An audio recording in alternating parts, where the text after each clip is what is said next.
Madaxweyne xigeenka Jamhuuriyadda Somaliland ayaa maanta ka qayb galay Shir waynaha Horumarinta Qaranka Somaliland oo maanta lagu soo gabagabeeyey magaalada Hargeysa. Shir waynahan oo labadii maalmood u dambeeyay ka soconayay Hotel Ambassador waxaa lagaga tashanayay halka ay Somaliland ka taagan tahay ajendaha adduunku ku heshiiyay 2030 sidii loo gaari lahaa horumar waara. waxaana kulankan ka soo qayb galay xubno ka tirsan golaha wasiirada Somaliland agaasimayaal guud madaxda hay'adaha caalamiga ah kuwa qaramada midoobay kuwa maxalliga ah golaha sharci dejinta arrimaha bulshada iyo sidoo kale marti sharaf kale intii kulankan socdana waxaa madashan lagu soo bandhigay warbixino ka hadlaya heerka ay Somaliland ka taagan tahay dhanka waxbarashada caafimaadka iyo tamarta wasiirada wasaaradaha waxbarashada tamarta isgaarsiinta agaasimaha guud ee wasaaradda horumarinta caafimaadka Somaliland ayaa waxay goobtan ugu soo bandhigeen horumarka ay wasaaradahan ka sameeyeen qorshaha labaad ee horumarinta qaranka Somaliland intaasi kadibna waxaa madashan si rasmi ah u daahfuray madaxweyne xigeenka Jamhuuriyadda Somaliland Cabdiraxmaan Ismaaciil Shir waxaana hadaladiisii kamid ahaa waxaa maanta farxad weyn runtii ah inaan ka soo qayb galo shir waynaha horumarinta qaranka oo ay hogaaminayso wasaaradda qorsheynta iyo horumarinta qaranku aad iyo aad baan runtii ugu faraxsanahay waxaan islahaynaa waa maalmaha qiimaha badan ee Somaliland sidii loo horumarin lahaa inuu kaga hadlayno sida la sheegayna runtii waxaan adduunyada waxa ka socda dadaalo fara badan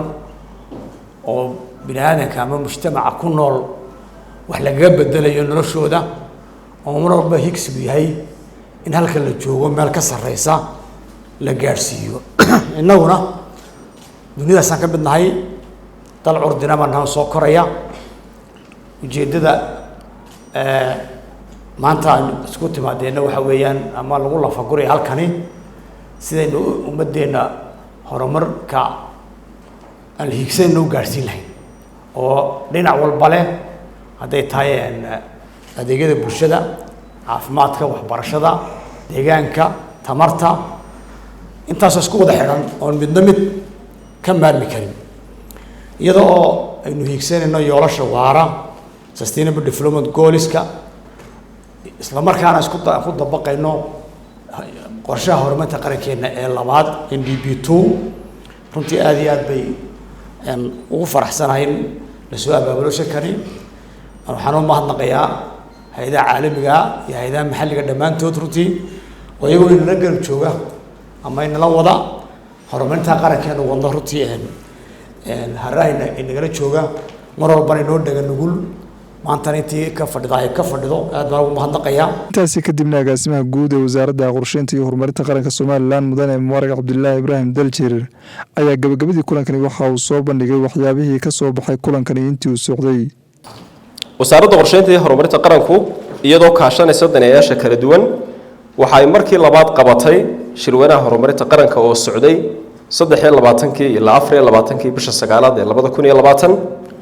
shir waynuhu waxa uu isku keenay marti ka socotay wasaaradaha hay'adaha dawladda hay'adaha qaramada midoobay kuwa caalamiga ah hay'adaha maxalliga ah bulshada rayidka ah ganacsatada jaamacadaha dhalinyarada iyo haweenka shirku waxa uu sanadkan mudnaanta siiyay si qoto dheerna looga wada hadlay horumarka laga sameeyay iyo caqabadaha ka jira dhinacyada sugnaanta cuntada biyaha tamarta waxbarashada iyo caafimaadka laba shirku waxa uu abuuray madal dib loogu eegayay horumarada laga sameeyay caqabadaha kala duwan caqabadaha lagala kulmay iyo tallaabooyinka ina gaarsiin kara higsiga 2030 ee qaranka oo ah dal degan dimuqraadi ah barwaaqo ah dadkiisuna ay ku nool yihiin nolol fiican oo tayo leh saddex waxa uu shirku xaqiijiyay ama uu aqoonsaday saameynta xanuunka COVID-19 uu ku leeyahay gaadhida yoolashii horumarinta qaranka waxa xanuunka awgeed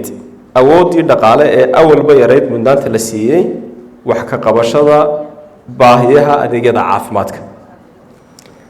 afar shirku waxa uu aqoonsaday muhiimadda ay leedahay xoojinta wada shaqeynta dawladda iyo qaaraan bixiyayaasha